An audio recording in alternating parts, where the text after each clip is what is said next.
సమస్యలు లేని జీవితం అంటూ ఉండదు. ప్రతి ఒక్కరి జీవితంలో ఏదో ఒక సమస్య ఉంటుంది. మీ సమస్యలన్నీ తొలగించే ఓం శ్రీ కనకదుర్గా జ్యోతిష్యాలయము. విద్య, ఉద్యోగం, ఆర్థిక, కుటుంబ సమస్యలు, ప్రేమ, పెళ్లి సమస్యలు, వ్యాపార సమస్యలు, ఇలా ఏ సమస్యకైనా పరిష్కారం చెప్పబడును. అలాగే స్త్రీ పురుష వశీకరణము ప్రత్యేకంగా చేయబడును. Phone number 6302400814. మరియు ఏ ఇతర సమస్యలకైనా సరే శక్తి పూజలు చేసి పరిష్కారము అనేది చూపబడును. యంత్రాలు కూడా ఇవ్వబడును. మీరు ఎక్కడెక్కడో జ్యోతిష్యం చెప్పించుకొని నిరాశ చెంది ఉన్నారా? అయితే ఒక్కసారి ఈ గురువు గారికి కాల్ చేయండి. Phone number 6302400814. జై దుర్గా భవానీ, జై జై దుర్గా భవానీ. ఈ కొత్త సంవత్సరము రాబోతుంది కదండి. అయితే ఈ సంవత్సరం ఎండింగ్లో గనక ఈ శివపార్వతుల పరీక్ష అనే ఒక చక్కటి కథ ఉండండి. ఇది ఎవరైతే వింటారో తప్పకుండా ఈ కొత్త సంవత్సరంలో మీకు ఒక అద్భుతాలు అనేవి జరుగుతాయి. మంచి శుభవార్తలు కూడా మీరు తప్పకుండా వింటారండి. ఎవరైనా మన ఛానల్ని కొత్తగా చూస్తున్న వారైతే please like, share and subscribe and support my channel. Video కనుక మీకు నచ్చినట్లయితే ఒక చిన్న లైక్ ఇచ్చి సపోర్ట్ చేయండి ఫ్రెండ్స్. అలాగే 10 మంది మిత్రులకు కూడా షేర్ చేయండి. ఈరోజు ఆ కథ ఏంటో చూద్దామండి. మనకి హరవిలాసంలో శివపార్వతుల మధ్య భక్తుల గురించి చర్చ జరుగుతుంది. అప్పుడు పార్వతి చిరుతొండనంబి భక్తిని నేను చూడాలి అంటుంది. శంకరుడు సమయం వచ్చినప్పుడు ఆయన అచంచల భక్తిని చూడు అని అంటాడు. కాంచీపురంలోని శివభక్తి తత్పరుడైన చిరుతొండనంబి జంగమ ప్రమదలకు ప్రతినిత్యము అడిగిన పదార్థాలు లేవనకుండా అన్నదానం చేసే అలవాటు.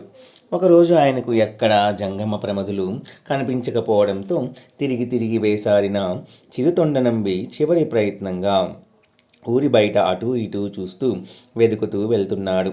ఓ పాడుబడిన గుడిలో ఒక వృద్ధుడు, ఓ ముసలవ్వ కనిపించడంతో వారి దగ్గరికి వెళ్ళాడు. వారికి నమస్కరించి వారిద్దరిని శివార్చన ప్రసాదం తీసుకొనుటకు తన ఇంటికి రావాల్సిందిగా ఆహ్వానించాడు. ఆ సమయంలో అప్పటి వరకు అవ్వ తొడపై పడుకున్న వృద్ధుడు లేచి, మేము 7 రోజుల నుండి నిరాహార వ్రతంలో ఉన్నాము. ఆ వ్రత చివరి రోజు మేము నరమాంస భక్షణ చేయాలి. ఏ రోగం నొప్పి లేని నరుడు సుందరుడై ఉన్నవాని చంపి వాని మాంసంతో వండిన పదార్థాలను మాత్రమే శివార్చన ప్రసాదంగా మేము తీసుకుంటాము. అందుకు నీవు ఒప్పుకుంటే ఎంతసేపైనా ఓర్చుకొని నీ ఆహ్వానాన్ని సంతోషంగా మన్నిస్తాము అన్నాడు. ఆ మాటలు విన్న చిరుతొండనంబి, అయ్యా, నా సహధర్మచారినికి చెప్పి వస్తాను, దయతో మీరు వేచి ఉండండి అన్నాడు. చిరుతొండనంబి భార్య తిరువెంగనాంబి పాకశాల నుండి వచ్చి, జంగమదేవరులు వస్తున్నారా అని అడిగింది. అందుకు చిరుతొండనంబి వృద్ధుడు మాటల్ని ఆయన ఏం చెప్పాడో చెప్పినట్లుగా పూసగుచ్చినట్లుగా చెప్పాడు. అందుకు ఆమె, మన శరీరాలు వారిచ్చినవే కదా, వారిచ్చిన ఈ సంపదను వారికే అర్పిద్దాం. మన ఇద్దరిలో ఎవరో ఒకరం బలై వారి భక్షణకు ఏర్పాటు చేద్దాము. తొందరగా వారిని తోడుకొని రండి అంది. చిరుతొండనంబి వృద్ధ జంట వద్దకు వెళ్ళాడు. అక్కడ ముసలవ్వ ఒక్కతే కనిపించింది. అయ్య ఎక్కడని అడగ్గా, ఇప్పుడే వస్తాడు అంది. చిరుతొండనంబి దంపతుల ఏకైక కుమారుడు సిరియాలుడు. తల్లిదండ్రుల వలనే శివభక్తుడు. శివభక్తి తత్వాన్ని జీర్ణించుకున్నాడు. ఆ వృద్ధుడు మారువేషంతో సిరియాలుడు చదువుకునే విద్యాలయానికి వెళ్ళి అక్కడ సిరియాలుని బయటకు తీసుకువచ్చి, బాబు, మీ తండ్రి నిన్ను చంపి ఆ మాంసంతో శివభక్తులకు భోజనాలు పెట్టే ఏర్పాటు అనేది చేస్తూ ఉన్నాడు. బతికుంటే బలుసాకు తినేనా జీవించవచ్చు.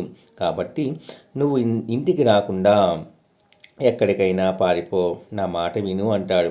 ఆ వ్యక్తి మాటలు విన్న సిరియాలుడు ప్రశాంతంగా, అయ్యా, నాకింతకంటే కావలసిందేముంది? ఇలాంటి అదృష్టము ఎవరికీ రాదు. మా అమ్మ నాన్నల నోముల పంటైన నేను ఆ శివునికి నైవేద్యమై ఆయన్ని ఆరాధించే శివభక్తులకు ఆహారమవడం నేను ఏ జన్మలో చేసుకున్న పుణ్యఫలమో అని అంటాడు.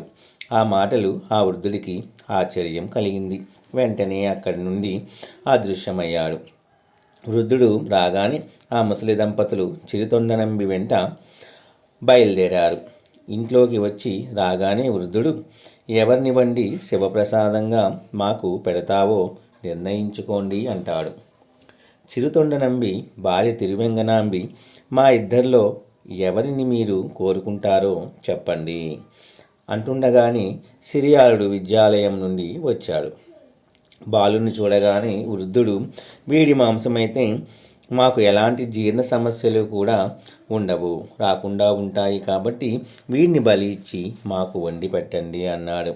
ఆ మాటలు విన్న చిరుతొండనంబి భార్య తిరువెంగనాంబి పొంగి వస్తున్న దుఃఖాన్ని ఆపుకుంటూ కొడుకుని వెంట తీసుకొని వెళ్ళి స్నానం చేయించి విభూతి పెట్టి వారి ముందుకు తీసుకొని వచ్చింది. చిరుతొండనంబి కొడుకును తొడ మీద కూర్చోబెట్టుకొని, సిరియాల, నీవు రోజు పఠించే శివ పంచాక్షరీ మంత్రాన్ని కళ్ళు మూసుకొని పఠిస్తూ ఉండు అంటూ పక్కనే ఉన్న ఖడ్గాన్ని ఎత్తి ఒక్క వేటుతో కొడుకు తల నరికాడు. వంట వాళ్ళు వచ్చి సిరియాలను శరీరాన్ని తీసుకుపోయి వంట సిద్ధం చేశారు. తిరువెంగనాంబి కన్నీరు పర్యంతమవుతూ వృద్ధ దంపతులకు తన కొడుకు మాంసాన్ని వడ్డించింది. వృద్ధుడు వారిని కూడా తమతో భోంచేయమంటాడు. దంపతులిద్దరూ ఆ వృద్ధులతో పాటు కూర్చున్నారు. మళ్ళీ వృద్ధుడు, పిల్లలు లేని ఇంట మేము భోంచేయము, మీ కొడుకును పిలవండి అనగానే చిరుతొండనంబి భార్య గద్గద స్వరంతో వచ్చే కన్నీటిని ఆపుకుంటూ కుమారా, సిరియాలా అని పిలిచింది. పాఠశాల నుండి సిరియాలుడు వచ్చి అందరికీ నమస్కరించి నిలబడ్డాడు.